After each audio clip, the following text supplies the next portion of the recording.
Namaskar, good evening, welcome to this memorial festival in the name of playwright director Lalit Mohan Thaplyal, a person whom I had the privilege of calling my father. He was a playwright who wrote in Hindi largely, also in Garhwali, but I am doing this introduction and this welcome in English because he was a person who knew that art crosses all boundaries, and he lived in many parts of the world, and he had friends all over, regardless of language. I also welcome all those of you who have joined us online, and we are very, very pleased to be able to do this program as both an online and an in-person presentation. Before we go on to the celebration of a life that was rich and bounteous and well-lived, I would like to remember another life, a beautiful artist whose life, by our measure, was snuffed out too soon. Elena Abakarova Nischal, a young woman who came to India some 25 years ago and dedicated herself to the learning not only of Bharatanatyam, but the scriptures, the philosophy, the culture of this country, and who knew so much more about it than so many of us. Elena left us on 25th of October, and I request you all to stand with me in a moment of prayer and tribute to a beautiful soul who enriched this earth by her presence.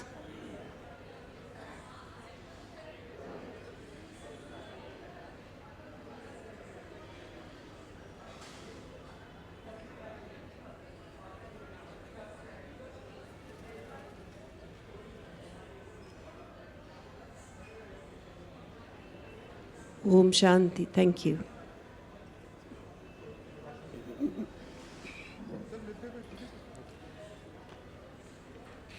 I'm happy to be accompanied on the stage at this moment by 3 actors from our theatre ensemble Through My Window. To my right, Vibha Thaplyal, Dinkar Jain, and Deepak Sethi.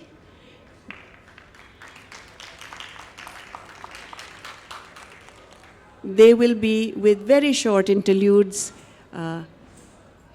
interspersing our speaker's talk with a few illustrations from Lalit Mohan Thaplyal's works. And a few words about our speaker.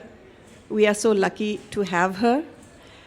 I did want to mention that Vibhaji too is the kind of person I feel that had she known Thaplyalji in person, I'm sure they would have had a lot to talk about, because she has taught literature in English. She is a creative writer and a critic and a commentator in English, and she has command over many of the languages and the dialects of the region of North India. Professor Vibha S. Chauhan, an esteemed literary scholar, an educator and a writer whose research crosses the boundaries of culture, music, and literary traditions. She has been principal of Kirori Mar College of Delhi University, and before that, for 33 years, she taught at Zakir Hussain College. And beyond that, she has done a great number of things, which we have tried to put in as brief a manner as possible into our brochure. So I will not bore you by reading the entire brochure out to you.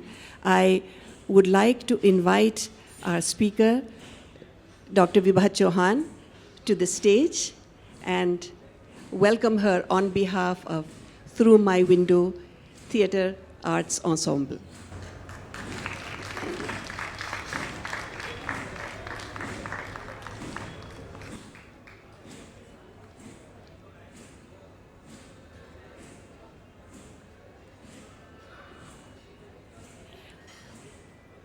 To welcome Vibhaji with a small token of our appreciation, I ask our other Vibhaji to please present her with a shawl.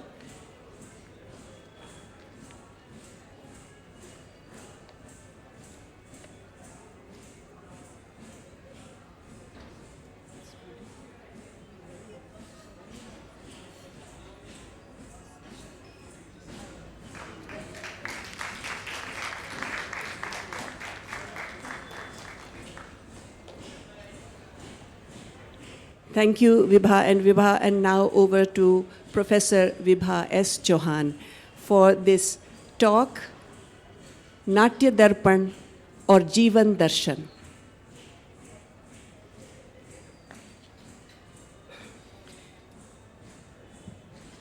Thank you. Thank you, Anjana ji, for your very beautiful and sensitive introduction. Thank you. नमस्कार.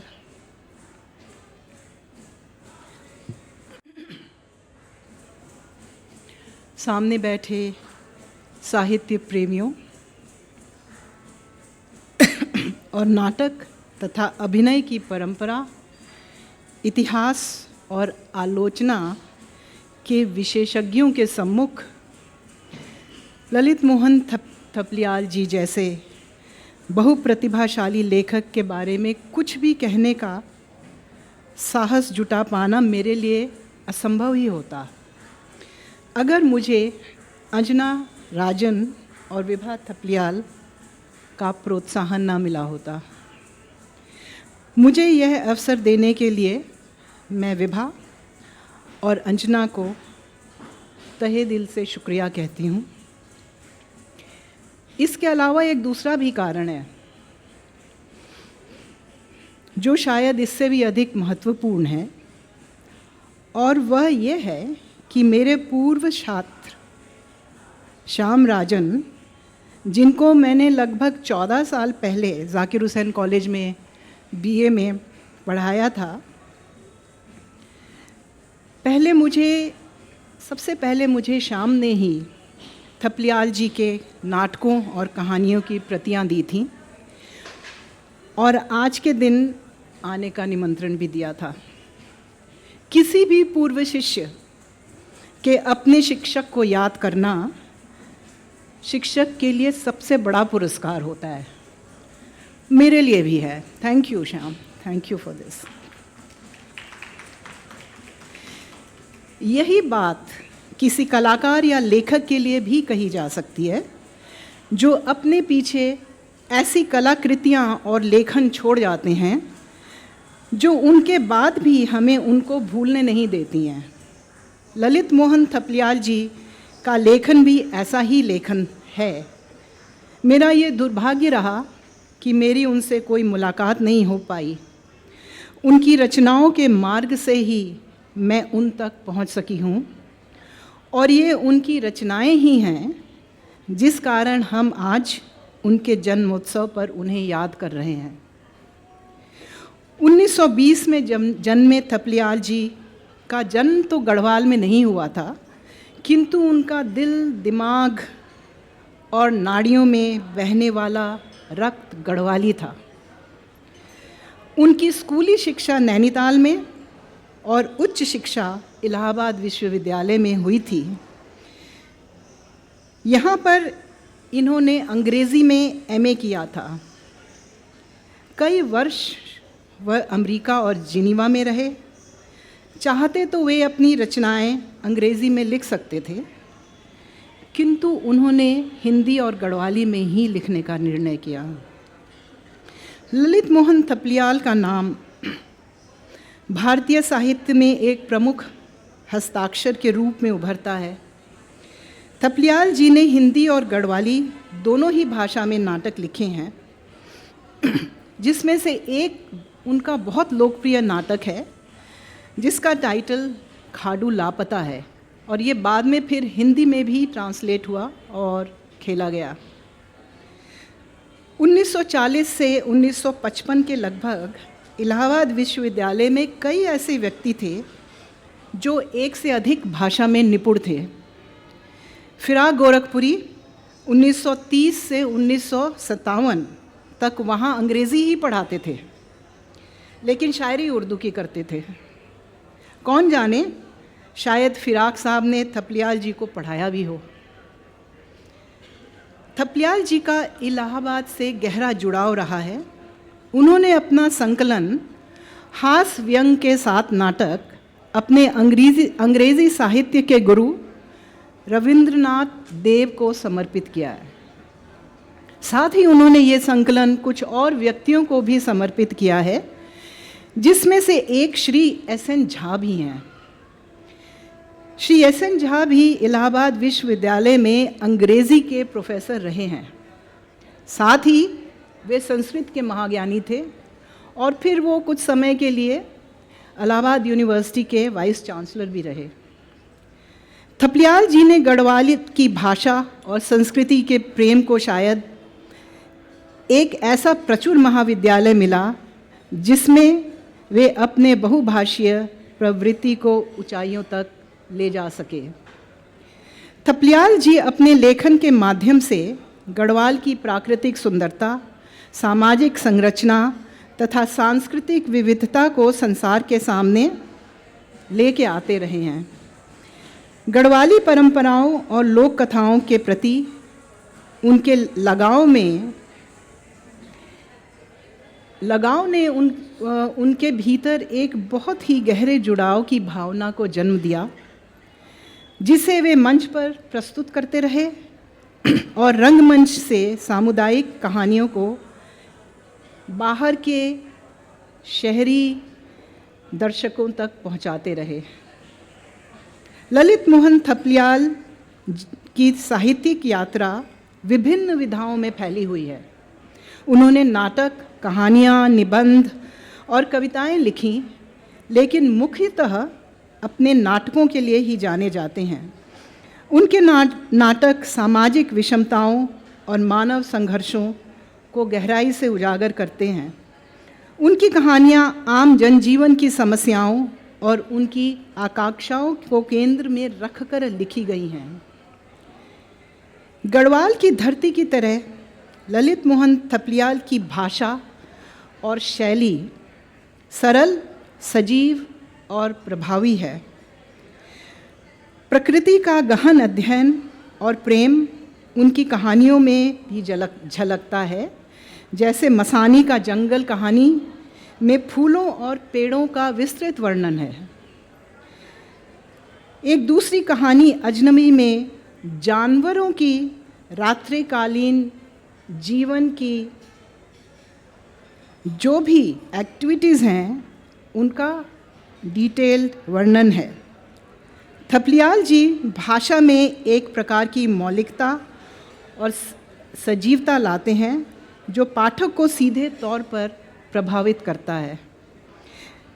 यद्यपि उनके नाटक अधिकतर साधारण और यथार्थवादी स्थितियों से संबंधित होते हैं, फिर भी मानव जीवन पर उनके दृष्टिकोण को उनके जीवंत पात्रों में देखा जा सकता है, चाहे इन पात्रों की भूमिका छोटी हो नाटक में या बड़ी और महत्वपूर्ण हो। वे अपनी नाट्य विधा की अलग अलग शैली के बारे में स्वयं भी लिखते हैं। उन्होंने केवल नाटक ही नहीं लिखे हैं, उन्होंने नाटक विधा पर भी लिखा है। वे स्वयं ही लिखते हैं और उनका एक संकलन है उनके दो नाटकों का, पन्ने की अंगूठी और जीतू। इन कहानी दोनों नाटकों के बारे में मैं एक उनका छोटा सा कोट पढ़ती हूँ यहाँ पर। उनका कहना है, पन्ने की अंगूठी की विषय वस्तु सार्वभौमिक है और संसार के किसी भी भाग में घटित हो सकती है, जबकि जीतू की कथा वस्तु में उठने वाले प्रश्न, जीवन मूल्य और परंपराएं आदि उसे पहाड़ के जनजीवन से जोड़े रखती हैं। अनकोट। जीतू जो उनका नाटक है वो एक प्रचलित लोकगीत और लोक कथा पर आधारित है और एक ऐसे नायक के पतन की कहानी है जो सर्वगुण संपन्न है पर जिसका एक दोष है, उसकी कामुकता, और यही कामुकता उसके सर्वनाश का कारण भी बनती है। इस नाटक को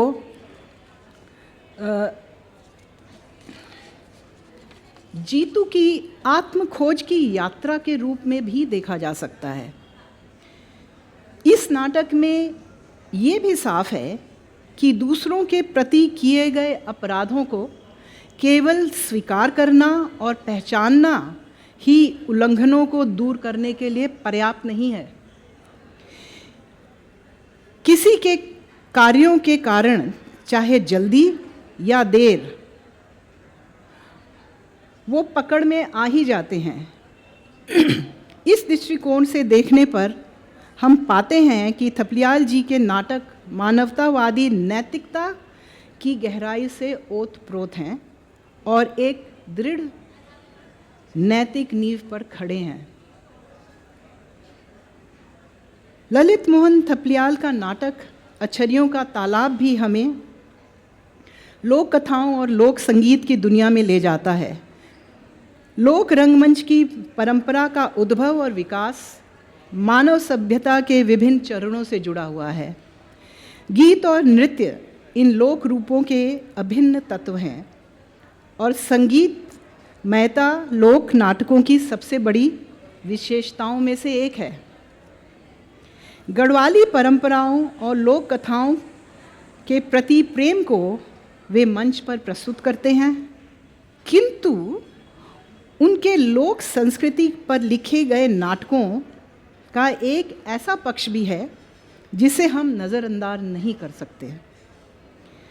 थपलियाल जी जब भी अपने नाटकों में लोक कथाओं, दंत कथाओं या अनुष्ठानों को शामिल करते हैं तो उसका उद्देश्य केवल लोक परंपरा को उजागर करना ही नहीं है, बल्कि वे उस परंपरा या दंत कथा का अपने पात्रों के आंतरिक संसार की पड़ताल करने या सामाजिक मुद्दों की ओर संकेत करने के साधन के रूप में प्रयोग करते हैं।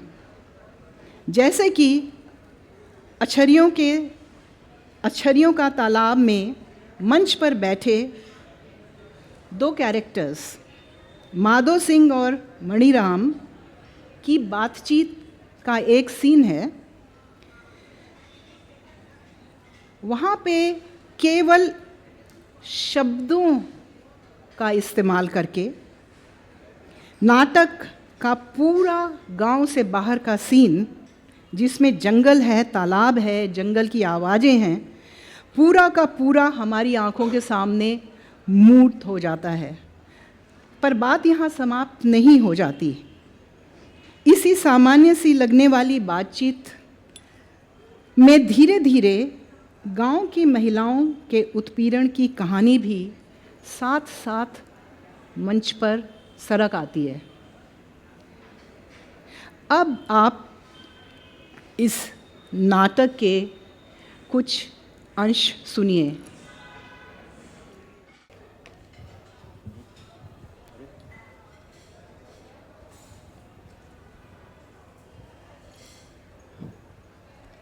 अरे क्या हो गया रे तुम गांव वालों को?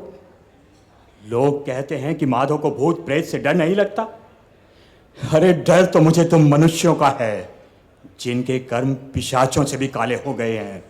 बहुत शेखी मत बघार, जिसे पता ना हो उससे जाके कहना अपने कर्म भूल गया, जिसने एक औरत के पीछे अपने भाई की हत्या कर दी। और जिन्होंने पंच बनकर माधव पर यह पाप लगाया, वे उसकी जमीन खा रहे हैं। और वो औरत क्या इस झोपड़े में बैठी है? ऐसे खूनी के घर में वो रहती भला? तुझे अंगूठा दिखाकर वो गबर सिंह के बैठ गई और तू अपना मुंह छिपाकर यहां बैठा है। मत बोल, मेरा खून ना खोला। आज तक मैं झूठ मूठ खूनी बदनाम रहा, ना हो आज मैं सचमुच ही तेरी गर्दन मरोड़ कर उस तालाब में फेंक दूं। ऐसा तू बहादुर क्यों? मुझे कमजोर देखकर तुझे जोश आ रहा होगा। अरे गर्दन उनकी मरोड़ जिन्होंने तेरे साथ अत्याचार किया है अपने बाप से पैदा। तो जा आज ही रात और उस गबर सिंह को खत्म कर दे जिसने तेरी जमीन भी हथियाई और जोरू भी। अरे मुझे बावला ना बना, आज कुछ अनर्थ हो जाएगा। तुम गांव वालों के कुकर्म देखकर मैं इस जंगल में भाग आया था, पर तुम मुझे यहां भी चैन से नहीं रहने दोगे। अगर तू सच्चा है और तुझ पर अन्याय हुआ है तो तू कभी चैन से नहीं रह सकता। कैसी सुंदर रात है, पेड़ पौधे जंगल पर्वत नींद में डूबे हुए हैं, परंतु आदमी को चैन नहीं। अरे अंधो, इतना भी नहीं देखते कि इन पहाड़ों की रौनक तो हमेशा ऐसे ही रहेगी, परंतु तुम आज न कल मौत के घाट पहुंचोगे। ये 2 दिन तुम चैन से क्यों नहीं काट सकते? इतना लोभ करके क्या पाओगे? तू सबको क्यों घसीट रहा है? जा गबर सिंह को कह। एक वही क्या है, सबका वही हाल है।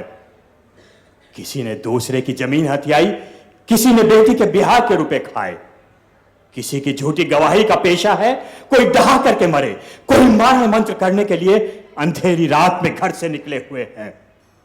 और इन पहाड़ियों में कभी देवता रहते थे तो बड़ा उपकार कर गए ना हमारा।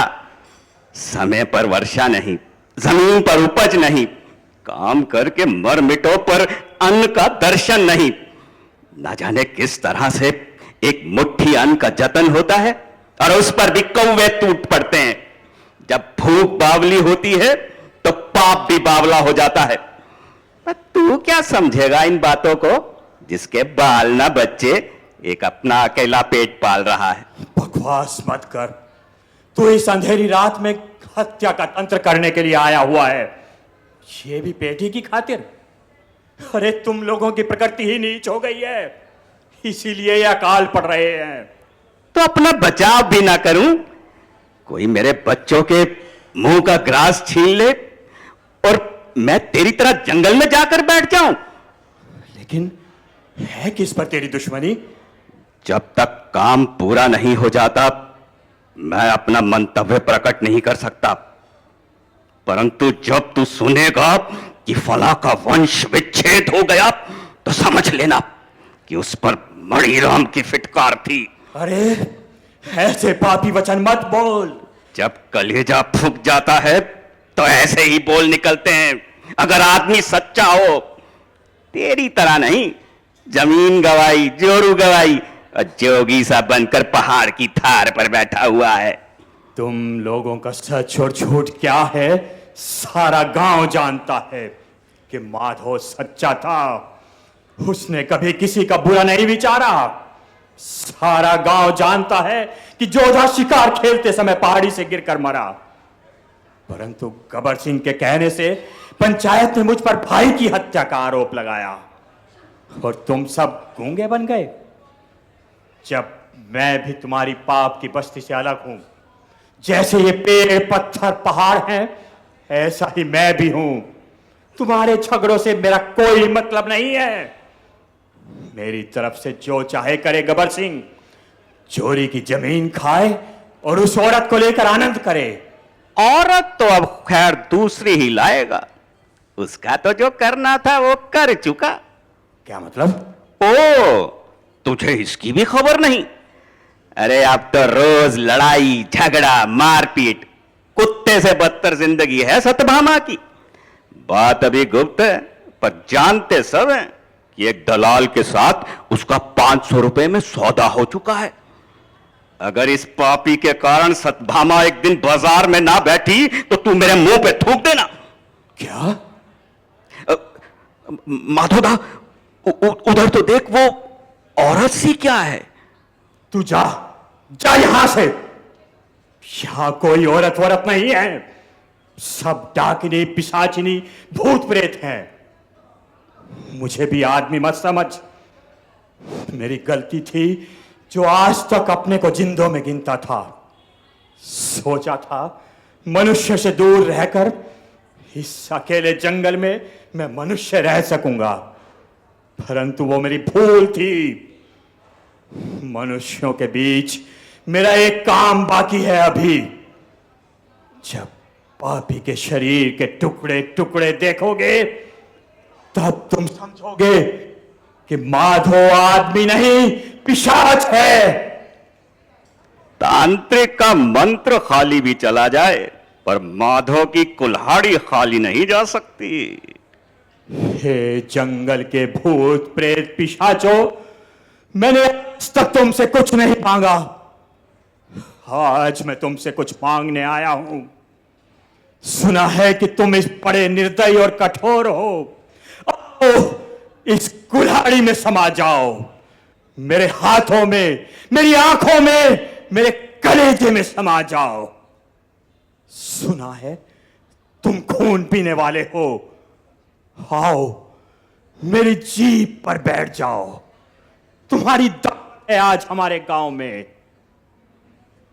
हे छैल छपट छाया, तू जो भी है, तेरी जय जयकार, तेरी पुकार सुनकर प्रकट हुई है। मेरी सेवा स्वीकार कर। अपनी कपट विद्या, अपना इंद्रजाल, अपने खून की प्यास मुझे भी दे। तेरा सेवक तेरे चरणों में आता है। कैसा है तेरा विकराल रूप, मुझे दर्शन दे।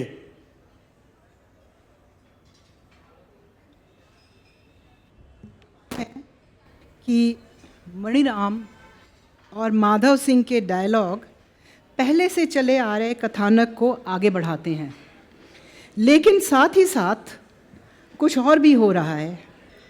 कहानी और डायलॉग के साथ ही बहुत ही सूक्ष्म ढंग से इस नैरेटिव में सामाजिक और नारीवादी दृष्टिकोण का प्रवेश भी हो रहा है। लेकिन कोई अधिक शोर नहीं, कोई हल्ला नहीं। बात ऐसे की गई है जैसे कि कोई बहुत आम और साधारण सी बात हो। शब्दों में अधिक उचेतना नहीं है। और यही शांति की टोन जिसमें महिलाओं के बारे में बात होती है, वही इस पूरे मंजर को बहुत खौफनाक बनाती है। बिना कुछ अधिक कहे यह एक साथ ही पुरुष प्रधान समाज और लघु नाटक की उस तकनीक का उदाहरण है जो थोड़े ही शब्दों में बड़ी बात का आभास दे सके। नाटक के इसी पहलू के बारे में विचार रखते हुए थपलियाल जी ने कहा था, कोट, यह निर्विवाद है कि नाटक की विधा मित व्ययिता की मांग करती है। नाटककार को उपन्यासकार की तरह वह अवसर नहीं मिलता कि वस्तु स्थिति अथवा पर्यावरण का विस्तृत वर्णन करके अपनी बात कहने के लिए भूमिका जमाए। इसलिए उसे शुरू होते ही कुछ ऐसा कहना बल्कि कहलवाना होता है जो दर्शकों का ध्यान केंद्रित कर सके और कथा वस्तु में निहित संघर्ष की ओर इशारा कर सके। अनकोट। बंगला के उपन्यासकार ताराशंकर बंदोपाध्याय ने अपने उपन्यास हंसुली बाके रूपकथा में भी कुछ ऐसी ही स्थिति का विवरण किया है, जहां वे कई ऐसी औरतों के बारे में लिखते हैं जिन्होंने हंसुली नदी में कूदकर जान दी है। साथ ही वह यह भी लिखते हैं कि किसी पुरुष ने आज तक हंसुली नदी में कूदकर जान नहीं दी है। थपलियाल जी जिस समस्या की ओर इशारा करते हैं, क्योंकि इस गांव में भी अछड़ियों के तालाब में केवल महिलाओं ने ही कूदकर आत्महत्या करी है, किसी पुरुष ने कभी आत्महत्या नहीं करी। इस ओर थपलियाल जी का इशारा है, वो इशारा करते हैं और ताराशंकर बंदोपाध्याय उसी स्थिति का सविस्तार वर्णन करते हैं। उपन्यास और नाटक जैसी दो अलग अलग विधाओं के बारे में थपलियाल जी ने जो लिखा है वो यहाँ घटित होता हुआ, उपन्यास और नाटक में घटित होता हुआ दिखाई दे रहा है। जीतू और अछरियों का तालाब में घूमती हुई आत्माएं उस नैतिक ब्रह्मांड का प्रतिनिधित्व करती हैं जहां ऐसे भी लोग हैं जिन्होंने निर्दोष व्यक्तियों को कोई कष्ट नहीं दिया है, और ऐसे लोगों को इन घूमती हुई आत्माओं से डरने की कोई आवश्यकता भी नहीं है। दिवंगत महिलाओं की आत्माएं केवल उन लोगों की ही हानि करती हैं जो विश्वास और कर्म के नियमों का उल्लंघन करते हैं। इस आत्मिक न्याय का एक नियम है इस नाटक में, और वो नियम है कि बेमतलब का डर कैसा, जब उनका कुछ नहीं बिगाड़ा तो वो क्यों नुकसान पहुंचाएंगी। इन दोनों नाटकों की भाषा का चयन भी हमें अंततः इसी नैतिकता की ओर ले जाता है। दोनों नाटकों में लोक कथा और संगीत का बखूबी प्रयोग किया गया है, और ये नाटकों के कथानक के लिए आवश्यक भी है। थपलियाल जी ने भाषा के सब स्वरूपों को अपने पात्रों के आत्मबोध या सामाजिक मुद्दों पर श्रोताओं का ध्यान केंद्रित करने के लिए माध्यम के रूप में प्रयोग किया है। जैसे कि जीतू और अछरियों का तालाब पारंपरिक लोकगाथा और प्रचलित जनश्रुति पर आधारित है, साथ ही ये लोक कथाएं महिलाओं की अछरियां बनने के कारण यौन उत्पीड़न और सामाजिक अन्याय को अभिव्यक्त करती हैं। इस नाटक को जीतू और अन्य पात्रों की, जीतू के साथ ही और अन्य पात्रों की आत्मबोध के यात्रा में रूप में देखा जा सकता है, और अंत में जो ज्ञान इन्हें प्राप्त होता है वह यह है कि एक ऐसी लोक संस्कृति मानवतावादी नैतिकता का नियम चलता है जिसके तहत हमको अपने कर्मों का फल तो भोगना ही पड़ता है। हिंदी के कुछ और लेखक जैसे फरीश्वरनाथ रेणु और भीष्म साहनी ने भी अपनी रचनाओं में स्थानीय भाषाओं, लोकगीतों और लोक कथाओं का उपयोग किया है, किंतु रेणु और भीष्म साहनी की भाषा में राष्ट्रीयता और सामाजिक न्याय के मुद्दों पर अधिक जोर है।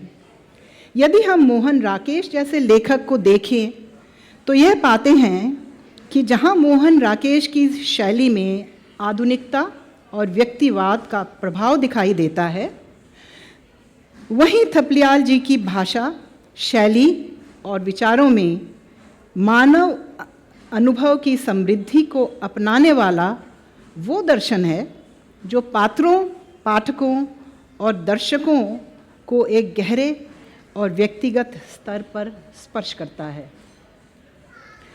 ललित मोहन थपलियाल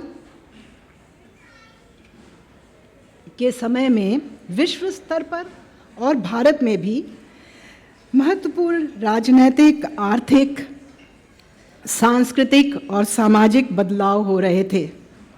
द्वितीय विश्व युद्ध के बाद के विश्व में तथाकथित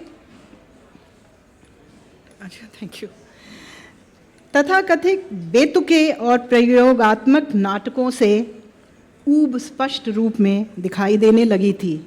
ये वही समय था जब ब्रेक्ट के नाटकों में आधुनिक रंगमंच को लोक तत्वों से समृद्ध किया। ब्रेक्ट ने रंगमंच और नाटकों के लोगों को जागृत करने वाले एक महान प्रवचन मंच की तरह देखा।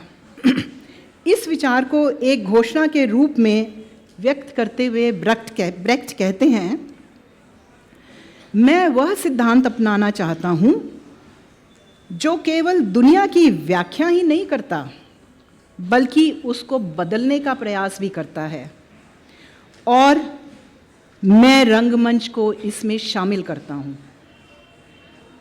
इस ब्रेक्टियन नाट्य सिद्धांत और अभ्यास ने एपिक थिएटर को एक नया आकार दिया। द्वितीय विश्व युद्ध के बाद कई नए नाट्यकार इस ब्रेख्टियन नाट्य सिद्धांत से प्रभावित भी हुए। स्वतंत्र भारत के कलाकारों का भी एक हिस्सा ऐसे माध्यम की खोज में था जो एक साथ आधुनिक भी हो और देशज भी हो। दर्शकों को अधिक आकर्षित करने के लिए लोक तत्वों को आधुनिक नवाचारों के साथ मिलाने के लिए मिलाकर कई नए प्रयोग भी किए गए। लोक थिएटर की समृद्ध परंपरा के महत्व को समझाते हुए नाटक विधा के प्रसिद्ध आलोचक मार्टिन एसलिन ने 27 मार्च 1989 में विश्व रंगमंच दिवस पर अपने संदेश में कहा, अगेन कोट, ऐसे युग में जहां टेलीविज़न पर सस्ते और व्यावसायिक उद्देश्य से प्रेरित सामग्री बढ़ रही है, जीवंत रंगमंच जो परंपराओं और संस्कृतियों की विशिष्टता का रक्षक है, इस एक रूपता और तुच्छता के सैलाब से खतरे में है। आज यह मानव संस्कृति की निरंतर समृद्धि और विविधता के लिए पहले से भी कहीं अधिक महत्वपूर्ण हो गया है। अनकोट। स्वतंत्रता के बाद भारत में पोस्ट कलोनियलिज्म से संबंधित विमर्श नई दिल्ली में संगीत नाटक अकादमी द्वारा 1956 में आयोजित नाट्य सेमिनार में आगे बढ़ाया गया था। कई महत्वपूर्ण रंगकर्मियों ने भारतीय मंच में पश्चिमी वर्सेस भारतीय, ग्रामीण वर्सेस शहरी, पारंपरिक वर्सेस आधुनिक, लोक वर्सेस अभिजात जैसे विभिन्न मुद्दों के विरोधाभास पर विचार विमर्श किया और यह सुझाव दिया कि भारतीय रंगमंच में भारतीयता को समृद्ध करने के लिए और बढ़ावा देने के लिए एक समन्वित प्रयास की आवश्यकता है। सेमिनार में इन प्रश्नों पर विचार करने के बाद सदस्य इस निष्कर्ष पर पहुँचे कि भारतीय रंगमंच को पोस्ट कलोनियल प्रभावों और सांस्कृतिक दास्ता से मुक्त कराना है, साथ ही एक उभरते राष्ट्र के रूप में भारत की बहुलता और विविधता को और भी सुदृढ़ करना है। लोक तत्वों को आधुनिक इनोवेशन के साथ मिलाने के नए प्रयोग भी किए गए। इस तथ्य को कपिला वात्सायन द्वारा भी व्यक्त किया गया। उन्होंने कहा है, कोट, यह स्वीकार किया जाना चाहिए कि भारत के लोक नाटकों में अवागार्ध नाटकों को आकार देने की बहुत बड़ी भूमिका रही है। अनकोट। लोक तत्वों का यह समृद्ध मिश्रण आधुनिक भारतीय नाटकों में विजय तेंदुलकर, हबीब तनवीर और गिरीश कर्नाड जैसे नाटककारों के नाटकों में स्पष्ट रूप से दिखाई देता है। उड़ीसा के मनोरंजन दास ने भी उड़िया लोक तत्वों और लोक नाटकों के कुछ रूपों का उपयोग नाटकीय परंपरा को समृद्ध करने में किया है। कुछ आलोचक भारतीय रंगमंच को कलोनियलिज्म से जोड़कर देखते हैं। हिस्टोरिकली शायद इसमें कुछ सच्चाई भी है, किंतु यह भी सच है कि रंगमंच सदा से ही बहुपक्षीय रहा है। यह केवल शक्तिशाली उच्च वर्ग और उत्पीड़क वर्ग का ही नहीं है, यह क्रांतिकारी भी है और गुलाम, बीमार, दलित और हाशिए पर खड़े लोगों के भी निकट है। रंगमंच प्रतिरोध और संघर्ष का साधन, बिन जुबान के लोगों की मूक वाणी और उत्पीड़ित और पराजित लोगों की आवाज़ भी है।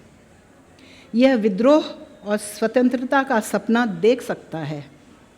भारत में भी अपने रंगमंच के माध्यम से ये कई बार हुआ है। दीनबंधु मित्र का नील दर्पण, केपी खाडिलकर का कीचकवध, बिजोन भट्टाचार्य का नबन्ना और कई अन्य नाटकों ने स्वतंत्रता और प्रतिरोध के आंदोलन को आगे बढ़ाया है। थपलियाल जी के साहित्यिक कार्यों का विश्लेषण भी समकालीन साहित्यिक सिद्धांतों के माध्यम से करना अत्यंत आवश्यक है और महत्वपूर्ण भी है। इन सिद्धांतों में post colonial theory, sociological criticism, structuralism, post modernism और फेमिनिस्ट क्रिटिसिज्म प्रमुख हैं। प्रत्येक सिद्धांत के संदर्भ में उनके साहित्य की समीक्षा करने से यह समझने में और अधिक मदद मिलेगी कि कैसे उनका लेखन आज भी समकालीन सामाजिक और साहित्यिक प्रवृत्तियों के साथ मेल खाता है। थपलियाल जी के नाटक चिमटे वाले बाबा की तुलना बेकेट के नाटक वेटिंग फॉर गोडो से अक्सर की जाती है। इस नाटक में थपलियाल जी आध्यात्म और सामाजिक पाखंड के अंतर संबंध का अन्वेषण करते हैं। ये नाटक चिमटे वाले बाबा के इर्द गिर्द घूमता है। बाबा एक करिश्माई व्यक्ति हैं। बाबा के चरित्र के माध्यम से थपलियाल जी एक ऐसा आलोकात्मक परीक्षण प्रस्तुत करते हैं जिसमें विश्वास की जटिलताओं और जुड़ाव की मानवीय इच्छा का पता चलता है। बाबा पूजनीय भी हैं और साथ ही बाबा एक जांच का विषय भी हैं।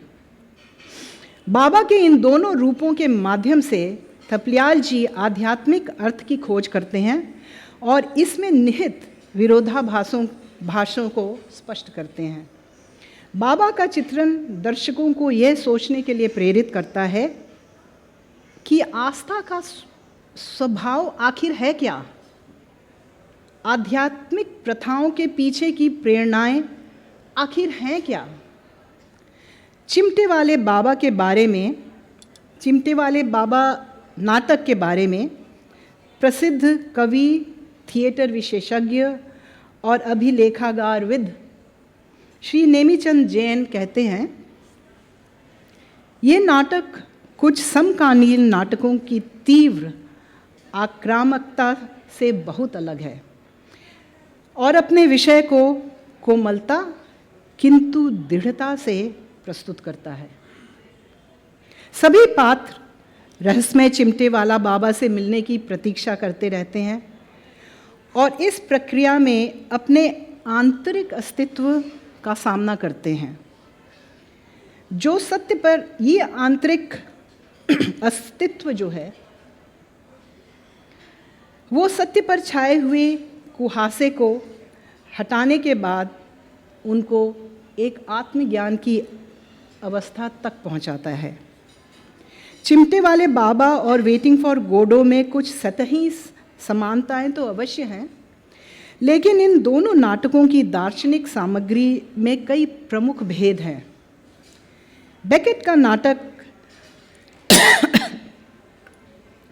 निराशावादी और अनिश्चिततावाद से भरा हुआ है, जहां पात्र जीवन की अर्थहीनता का सामना करते हैं। ललित मोहन थपलियाल के नाटकों में भी पात्र निराशा और अस्तित्ववादी प्रश्नों का सामना ज़रूर करते हैं, लेकिन यहाँ ये सामाजिक असमानता, व्यक्तिगत संबंध और कर्तव्य के संदर्भ में होता है। थपलियाल जी के पात्र भी जीवन की कठिनाइयों से जूझते हैं, लेकिन साथ ही सामाजिक न्याय और मानवता की एक किरण हमेशा दिखाई देती रहती है। यह बेकेट के निराशावादी दृष्टिकोण से एकदम अलग है। थपलियाल जी की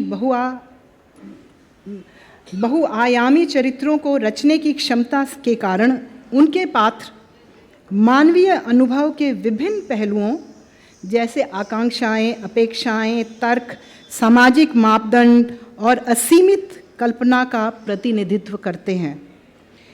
इन अंतःक्रियाओं के माध्यम से थपलियाल जी कुशलतापूर्वक सामाजिक और व्यक्तिगत अनुपालन और चुनौती के बीच, इन दोनों के बीच का तनाव प्रस्तुत करते हैं और विरोधाभास को हल करने का संकेत भी देते हैं।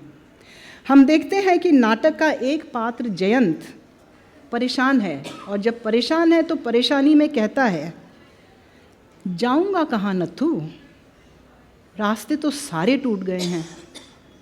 नत्थू का उत्तर इस उलझी हुई गुत्थी को सुलझाने की ओर इशारा करता है, और नत्थू कहता है, सबसे बड़े फायदे की बात तो यही है बाबूजी, जब सब रास्ते टूट जाते हैं तभी मन का मार्ग खुलता है। और ये मन का मार्ग जो है, ये थपलियाल जी के नाटकों में हमेशा कहीं ना कहीं से खुला हुआ ज़रूर नज़र आता है। ऐसा ही मार्ग थपलियाल जी ने थिएटर की पारंपरिक संरचना की सीमाओं को पार करने के लिए भी गढ़ा है, और इसीलिए थपलियाल जी ने एक नया विकल्प, एक नई नाटकीय अभिव्यक्ति की विधि तैयार करी, ताकि लोगों की प्रदर्शन में सहभागिता को बढ़ाया जा सके। उनका विश्वास था कि दृश्य बंद आदि अधिक जटिल नहीं होने चाहिए। उनके लिए मुख्य वस्तु रही है नाटक का कथ्य, और वे यह मानते थे कि इस कथ्य को दर्शक की चेतना में उतारना ही कल्पनाशील निर्देशक की सबसे बड़ी चुनौती है। इसीलिए थपलियाल जी ने एक नया विकल्प, एक नई नाटकीय अभिव्यक्ति की विधि तैयार की।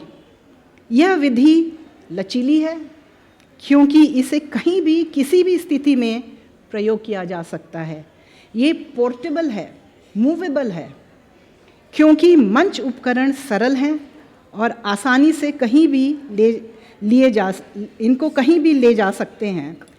ये किफ़ायती भी हैं, महंगे कपड़े, रोशनी या प्रॉप्स के बिना। इनमें पूरा ध्यान बॉडी लैंग्वेज, संवाद तथा आवाज़ की पिच पर होता है, जिसे मन और शरीर द्वारा नियंत्रित किया जाता है। इस अवधारणा का कुछ हिस्सा बादल सरकार के थर्ड थिएटर और ग्रोटोस्की के पुअर थिएटर से मेल खाता है, लेकिन जिस तरह से थपलियाल जी ने मंच, शिल्प और परिधानों के प्रयोग को सहज रखते हुए भी अपने नाटकों की विषय वस्तु को जटिल बनाए रखा है, वह वास्तव में विशिष्ट और असाधारण है। वे अक्सर इस अवधारणा को नाटक और उसके दर्शकों के बीच की स्थापित परंपराओं को चुनौती देकर जोड़ते हैं। जहां दर्शक नाटक देखते हैं और अभिनेता दर्शकों की उपस्थिति से अनभिज्ञ हैं। दर्शक नाटक की दीवार के आर पार देख सकते हैं, लेकिन अभिनेता ऐसे अभिनय करते हैं जैसे वे दर्शकों को देख नहीं सकते।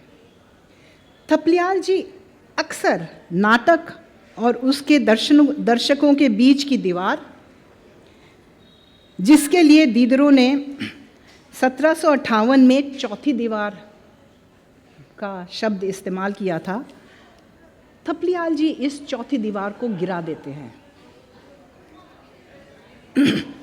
थपलियाल जी का नाटक कल्पना के खेल, वास्तविक जिंदगी और कल्पना के महासागर की गहराइयों से उतरता है। नाटक उन पात्रों के समूह के इर्द गिर्द घूमता है जो अपने सपनों और रोज़मर्रा की जिंदगी की बाधाओं के बीच खिंची हुई धुंधली रेखाओं को पार करते हैं।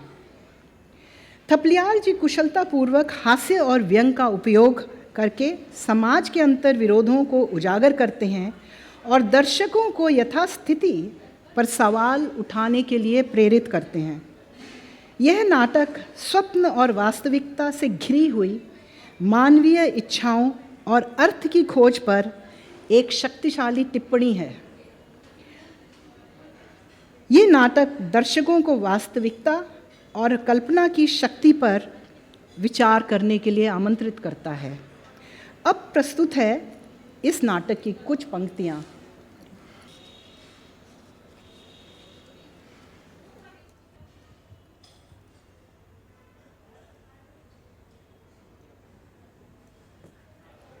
सारे दरवाजे तो बंद हैं, कैसे अंदर आ गए? दरवाजे बंद करके मुझे कैसे रोक सकोगी? मैं तो तुम्हारे मन के अंदर हूं। तुम क्यों चले आए? मेरे पति देखेंगे तो क्या कहेंगे? वे मुझे नहीं देख सकते जब तक तुम ना दिखाओ। मैंने कहा ना, मैं तो तुम्हारे मन के अंदर हूं। बाहर मेरा कोई अस्तित्व ही नहीं है। तुम जाओ जाओ, एकदम चले जाओ। बिना बुलाए कोई नहीं आता। नहीं, मैंने तुम्हें नहीं बुलाया। मुझे कुछ नहीं चाहिए। ले जाओ अपना रविंद्र संगीत, अपना खुला आकाश, अपने बांस के झुरमुट, अपनी केना की क्यारियां, सब ले जाओ। मेरा कुछ नहीं, सब तुम्हारा है। तुम्हारा सौंदर्य बोध ना होता तो मेरे गाने में जादू कहाँ होता? केना के फूलों में रंग कहाँ होता? वो सब बीत गया। उसे याद करने से कुछ लाभ नहीं। कुछ था जो हमेशा के लिए खो गया। अतीत कभी नहीं खोता। अनुभव के उन क्षणों में तुम्हारा व्यक्तित्व निखरा। तुमने अपने को पाया। जो तुम्हें मिला हमेशा तुम्हारे साथ रहेगा। ना बाबा ना, तुम जाओ, तुम जाओ।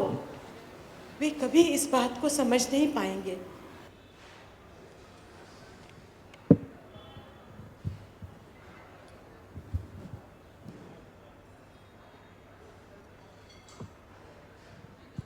इधर आओ भाई, कब तक ये पुराने रिकॉर्ड सुनोगी?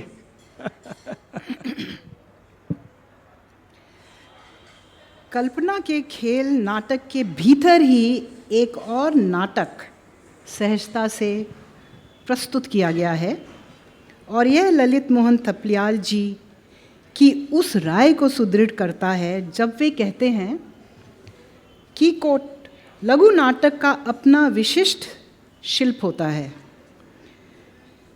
वो उसे सीमाबद्ध रखता है और कथ्य को उसी सीमित दायरे में उजागर करता है। अनकोट। थपलियाल जी यहाँ नाटक के अंदर नाटक की तकनीक का उपयोग करते हैं, जिसके लिए हम सबको मालूम है अंग्रेज़ी के ड्रामेटिस्ट शेक्सपियर बहुत प्रसिद्ध थे। नाटक के भीतर नाटक की तकनीक नई नहीं है, फिर भी यह परंपरा थपलियाल जी के हाथों में उल्लेखनीय परिवर्तन से गुजरती है।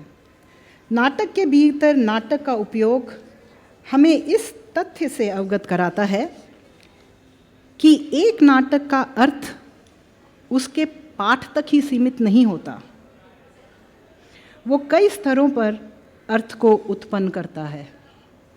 थपलियाल जी इस नाटक की अछूती कल्पना और इच्छाओं के रहस्यों को परत दर परत खोलते जाते हैं।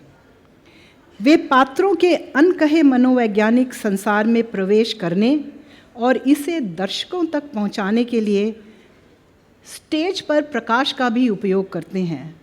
ये बहुत कठिन बात है कि नाटक के अंदर नाटक को दर्शकों तक कैसे पहुंचाया जाए। इसके लिए थपलियाल जी रोशनी लाइट का स्टेज पर इस्तेमाल करते हैं। उनके स्टेज डायरेक्शंस में बहुत साफ लिखा हुआ है रोशनी कहाँ होनी चाहिए, कैसे होनी चाहिए।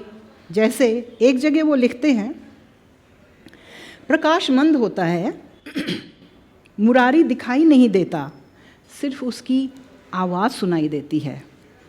श्रीमती मुरारी के चेहरे पर प्रकाश की एक क्षीण किरण पड़ रही है। अब जो वार्तालाप हो रहा है एक दूसरे को सुनाई नहीं दे रहा है। अब ऐसी स्थिति को दर्शकों तक पहुंचाने के लिए जो तकनीक की ज़रूरत है, वो तकनीकें, कई विकल्प थपलियाल जी के इस नाटक में हमें दिखाई देते हैं। और अंत में फिर जब नाटक के अंदर नाटक समाप्त होता है और फिर नाटक के माध्यम से निर्मित वैकल्पिक वास्तविकता का भ्रम सूत्रधार जो है वो अपने शब्दों से तोड़ता है। हजरात, तमाशा खत्म हुआ। कुछ ऐसा ही तमाशा नाटक स्वप्न और सत्य में मंदिर के उद्घाटन के अवसर पर भी होता है। धर्म के साथ साथ वित्तीय लाभ धर्म का अवसर है, मंदिर का उद्घाटन है, लेकिन फाइनेंस कभी भी दूर नहीं होता इन पात्रों की ज़िंदगी से। तो साथ साथ ये भी सोचते हैं पात्र की क्यों ना फाइनेंशियल बेनिफिट के लिए एक अच्छा नेटवर्क भी बना लें। फिर भी बावजूद इसके इस नाटक में जीवन के बुनियादी सवालों को एक पात्र के शब्दों के माध्यम से उठाया गया है और ये पात्र पूछता है, मैं कौन हूँ? ज्ञानी होकर भी ऐसा प्रश्न करते हैं, मैं वही नहीं हूँ? क्या मैं वही नहीं हूँ जो आप हैं? क्या एक ही आत्मा सब प्राणियों का प्राण नहीं है? क्या तपाए बिना लोहे से इस्पात बनता है? पहले अपना इलाज करो, दूसरों के दुख को समझकर, सच्ची संवेदना से जीवन को देखकर। अनकोट। मानव और मानवता को नाटक के केंद्र में रखने की दार्शनिक परंपरा की जड़ें बहुत पुरानी हैं। उदाहरण के लिए प्राचीन ग्रीक नाटक मानव अनुभवों, भावनाओं और नैतिक संघर्षों को केंद्र में रखता था। इसमें मिथकों के माध्यम से भाग्य, न्याय और नैतिकता जैसे सार्वभौमिक विषयों का अन्वेषण किया गया है। एरिस्टोटल की पोइटिक्स यह बताती है कि नाटक का उद्देश्य मानव क्रियाओं और भावनाओं से गहन जुड़ाव के माध्यम से कथार्सिस उत्पन्न करता है। नाट्यशास्त्र जैसा भारतीय शास्त्र भी मानव केंद्रित ही है और उन रसों पर ध्यान केंद्रित करता है जो मानव अनुभवों से मेल खाते हैं। यहाँ नाटक नैतिक गुणों, भावनात्मक जटिलताओं और जीवन और ब्रह्मांड के दार्शनिक प्रश्नों की खोज का साधन बनता है। ये मानव केंद्रितता केवल मानव जीवन को चित्रित करने के बारे में ही नहीं है, बल्कि एक व्यापक ब्रह्मांड की व्यवस्था की खोज करने का भी एक साधन है। हम वास्तविकता को मुख्य रूप से एक मानवीय दृष्टिकोण से देखते हैं और जटिल घटनाओं की व्याख्या मानव अनुभवों, भावनाओं और संघर्षों के माध्यम से करते हैं। इसलिए नाटक मानव जीवन के मूलभूत अनुभवों जैसे कि प्रेम, महत्वाकांक्षा, पीड़ा और मृत्यु जैसे अस्तित्व के विषयों का अन्वेषण करता है।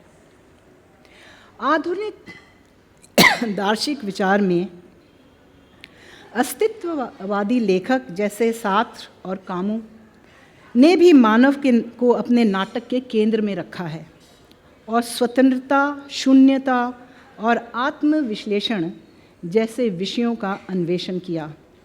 ललित मोहन थपलियाल के लिए भी नाटक एक ऐसा ही माध्यम है जो ब्रह्मांड में मानव स्थिति का विश्लेषण करता है और मानव केंद्रित कहानी कहने की परंपरा को और मजबूत करता है। अपने कथानकों के माध्यम से हम न केवल अपने व्यक्तिगत जीवन की खोज करते हैं, बल्कि सत्य और साझा अनुभवों को भी जोड़ते हैं। कुछ ऐसा ही भाव थपलियाल जी ने अपने नाटक काला राजा में व्यक्त किया है। अब सुनिए काला राजा नाटक के सूत्रधार के कुछ विचार। इसके और इसके बाद इन विचारों की अभिव्यक्ति के बाद हम आज की सभा को विराम देंगे। सज्जनों, देवियों, नाटक के प्रेमियों, आज के खेल का विषय है आदमी। कच्चे धागे से कच्चा, चट्टानों सा मजबूत, उथले पोखर से ओछा, बरगद सा विशाल, इतना टुच्चा छोटा कि 4 पैसे की खातिर धर्म, ईमान, माँ बाप को बेच दे। और बात का धनी ऐसा कि आन पर आ जाए तो हंसते हंसते सूली पर चढ़ जाए, पर बात न पलटे। एक दुबला नंगा 2 टांग का जानवर जो अपनी ही छाया से डरे, और चुनौती पाकर पर्वत से टक्कर ले, सागर को पी जाए। मिट्टी का बना है ये, बिल्कुल मिट्टी का लोंदा है, घोंघा है, लीक लीक चलता है। जाने क्यों जीता है, क्यों मर जाता है। पर इस मिट्टी के लोंदे में अखंड ज्योत, एक जादू का चिराग दिन रात जला करता है, और आदमी उसके तले अंधेरे में रहता है, यह एक पिंजरा है जिसमें ऐसा एक पखेरु बंद रहा करता है, जिसके 100 योजन के डैने हैं, जिनमें सूरज को पृथ्वी को दहलाने की ताकत है, जो डर के मारे दुबकी सोई रहती है। मुझे बड़ा अचंभा है। बड़ा अचंभा है। ऐसा क्यों होता है।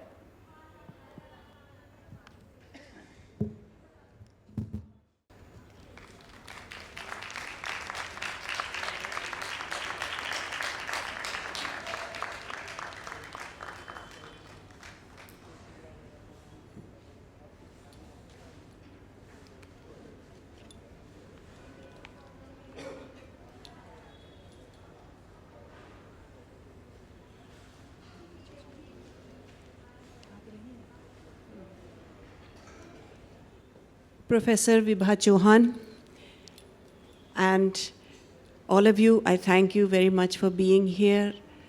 थपलियाल परिवार, कला प्रेमियों के परिवार की ओर से आप सबका तहे दिल से धन्यवाद। हम आपको बताना चाहते हैं कि इस उत्सव के दौरान हम ललित मोहन थपलियाल जी के 2 नाटक प्रस्तुत करेंगे। अगले हफ्ते 15 नवंबर को यहीं त्रिवेणी के इंडोर सभागार में हम प्रस्तुत करेंगे उनका नाटक अलग अलग राहें, और उसके बाद 3 दिसंबर को चिमटे वाले बाबा। हम आशा करते हैं कि आप सब आएंगे, हमारा साथ देंगे। और इस सभा को समाप्त करने से पहले एक चीज़ मैं कहना चाहूँगी कि मैं चाहती थी कि जो भी इस पहले ललित मोहन थपलियाल स्मृति व्याख्यान को प्रस्तुत करें, वे नाटक और साहित्य में कितना गहरा जोड़ है जो अक्सर प्रेजेंटेशन के दौरान हम लोग नहीं देख पाते। अक्सर हम नाटक को केवल एक दृश्य समझ लेते हैं, लेकिन हमारे पुराणों ने तो ये भी बोला है ना कि नाटक जो है वो दृश्य काव्य है, काव्य साहित्य है। और ये हम जानते हैं कि थपलियाल जी के नाटक शब्द प्रधान होते थे और हर शब्द में अर्थ होता था, और उस अर्थ को उस नाटक के निर्देशन से अलग नहीं किया जा सकता था, उस नाटक की प्रस्तुति से अलग उसका अर्थ, उसके शब्दों को नहीं किया जा सकता था। इसलिए मुझे बहुत खुशी है कि हमें एक ऐसी साहित्यिक और साहित्य ज्ञानी की ढूंढ हम कर पाए जो कि जिन्होंने इतने प्रेम से और इतने लगन से उनके सारे नाटक और उनकी कहानियाँ पढ़ी और हम तक इतनी बारीकी से उनकी सोच पहुंचा पाई। इसलिए डॉक्टर विभा चौहान का बहुत बहुत आभार।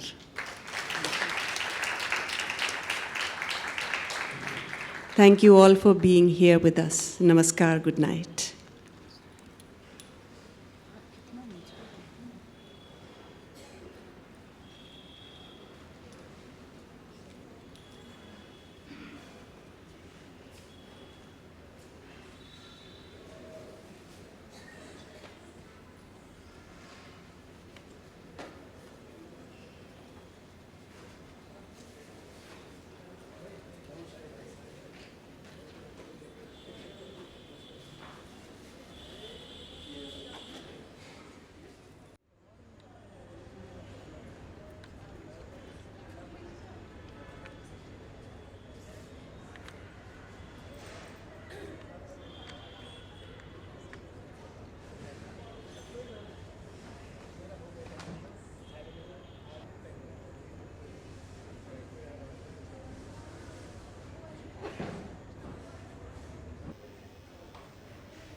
पोस्ट पढ़नी शुरू हो गई।